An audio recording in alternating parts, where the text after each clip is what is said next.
Hello, what's up everybody? Welcome back to my channel. If you're new here, my name is Mora Maina. I'm a registered dietitian and I help people to positively shift their relationship with food and their bodies. Yeah, in our today's video, we're going to be looking at weight loss shortcuts that actually don't work. Okay, I know we're all aspiring to have a certain weight, to look a certain way. We all have goals. We want to fit into that wedding dress. We want to be a certain weight in before our next birthday. Well, it is understandable. It is a good thing. It's good to have a goal, and it's good to have that weight that is considered healthy. But one thing I would want, if there's anything that I would want my viewers to actually learn from me as a dietitian, is there are no quick fixes when it comes to losing weight or even getting fit or even being healthy. None. Yet there is a little part inside us that wants the weight gone now. So that's why you find that not even now, like yesterday, and that's why you find most people actually opting for this shortcut. And you find that sometimes it becomes difficult, if at all. I usually tell my clients that if at all there is any if at all there was any magic, or there was any magic to weight loss, then we wouldn't be seeing fat people on the streets. Wouldn't be seeing women with tummies on the streets. Yeah, if it was that easy, okay, everyone would have just taken that magic pill and be able to actually lose weight. But apparently there is none. Okay, and then that's when we resort to desperate measures and try to find shortcuts. So but shortcuts will have you going round in circles of weight gain, weight loss, weight gain, weight loss, not knowing which way to turn. So here are the top 3 worst weight loss shortcuts. Doing one of these is bad enough, but all the 3, that's a recipe for disaster. It doesn't really work. So shortcut number 1: eating way too few calories.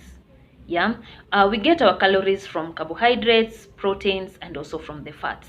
Yeah, and an average woman takes around 2000 calories per day, while an average man takes around 2500 calories per day. So you find that people are eating way too few calories, even all the way up to 1000 and below.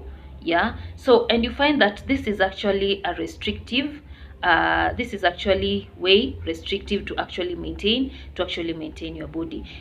It is tempting to use this shortcut. Like, you eat too little, you figure if you gain weight from overeating, then undereating is the way to go. Yeah, so eating too few calories will not only leave you hungry, tired, and even cranky at times, but you'll find yourself in the middle of KFC or Pizza Inn, because your cravings will be out of control. Yeah, because naturally our bodies were meant to eat, and to eat to fullness. Yeah, so if you restrict, you're eating too few calories and you're eating very little food, then that means you're going to get hungry real fast, and you'll find yourself, the first thing that you'll crave for are either sugars or fast foods. So how do you get back on course? Instead, what you need to do is create a calorie deficit that is safe and healthy. For example, if your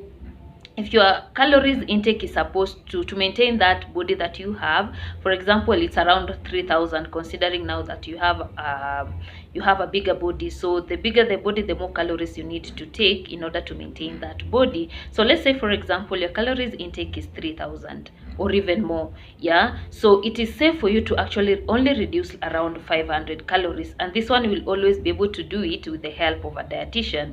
Sometimes you might not be able to know how to calculate your calorie intake, so you have to have a dietitian, or even maybe go online and try to look for these calorie intake calculators. So so once you decide on your daily calorie goal,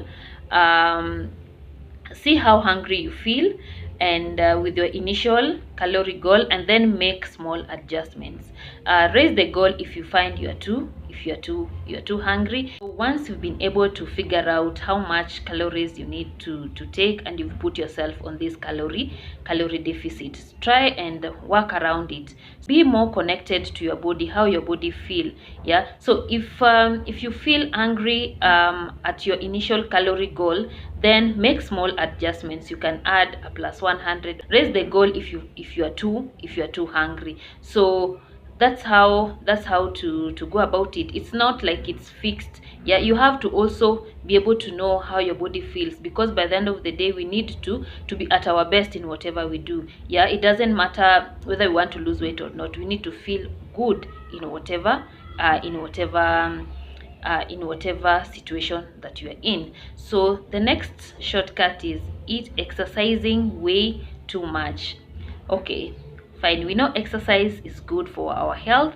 We need to exercise, but it is fine. But sometimes when we become too desperate to lose weight, we tend to over exercise, imagining that the more you exercise, the more calories you burn. Yeah, with this shortcut, you figure if exercise is supposed to be good for you, well, shucks, a lot of exercise should be even better, and you'll be wrong.